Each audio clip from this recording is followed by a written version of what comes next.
Aurora, kung saan naglandfall ang super typhoon, tuloy-tuloy na ang paglilinis at pagkukumpuni. Para sa Update Live na magbabalita, si Mobile Journal Ivan Tarinque. Ivan, nadaraanan na ba ang mga kalsada dyan?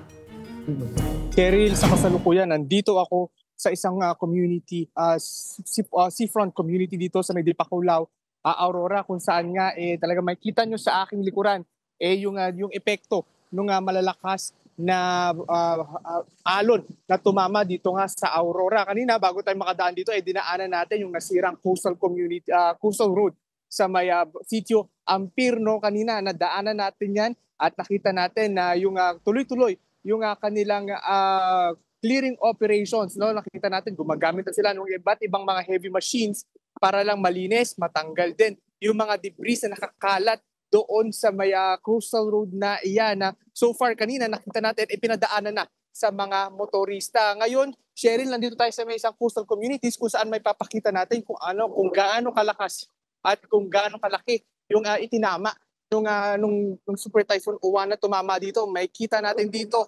Ito yung sitwasyon dito, tila naging isang ghost town. No, makikita nyo, itong mga patong ito, itong malalaking patong ito, galing ito doon sa dagat dahil ilang metro lang yung layo nito sa dagat. Ito yung dagat at yung mga batong yan, ayan, makikita nyo, tumama yan at napunta dito sa other side ng kalsada. Makikita natin yung isang field office nila na nagkanda sira-sira. Ito, makikita natin kung makakapasok tayo konti.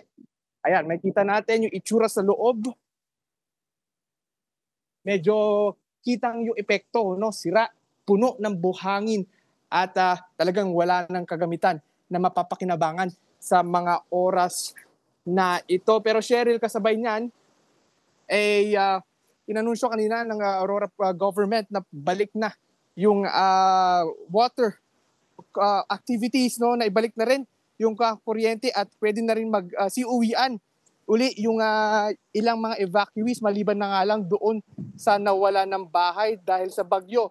Ayon kay Governor Sid Galvan, no, sisikapin umano ng lalawigan na humanap ng relocation site para sa mga nawalan ng bahay. Magbibigay din sila ng mga construction materials para makapagsimula muli ang mga apektadong residente. Pero sa ngayon, prioridad nila ang pagkain, gamot at malilipatan ng mga nasalanta ng super bagyo.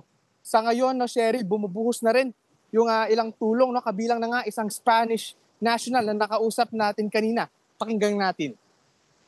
To try to help everyone we can.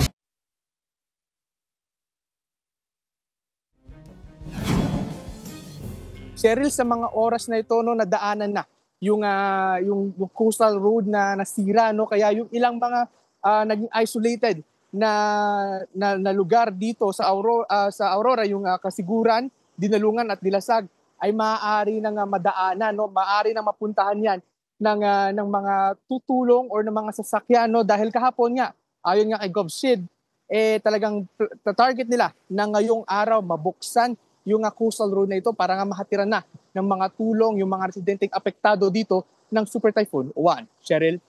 Ivan, gaano karaming kabahayan ang nasira, yung partially and totally damaged? Meron na ba tayong bilang?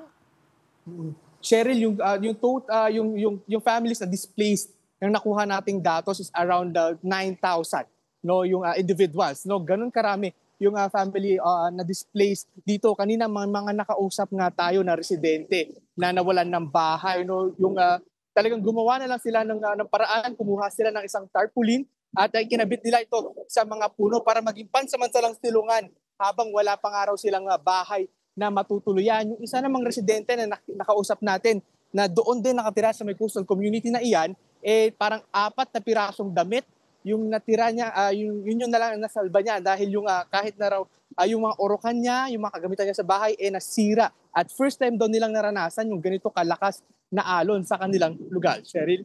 Itong 9,000 families, ito ba ang sinasabi mong kailangan din na bilang na hanapan ng relocation site?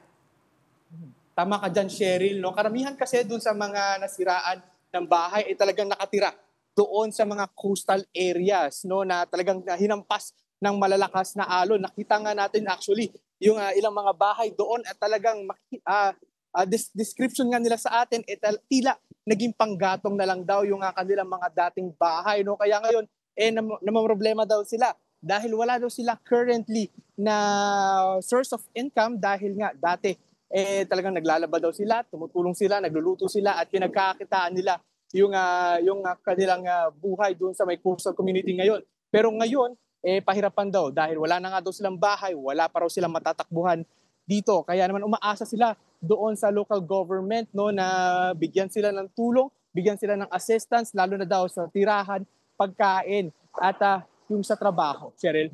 Pero anong sabi ni Gov? Papayagan pa ba silang habang walang relocation site?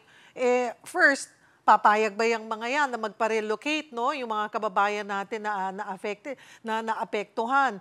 And also, willing ba yung ating mga kababayan na magpa-relocate din?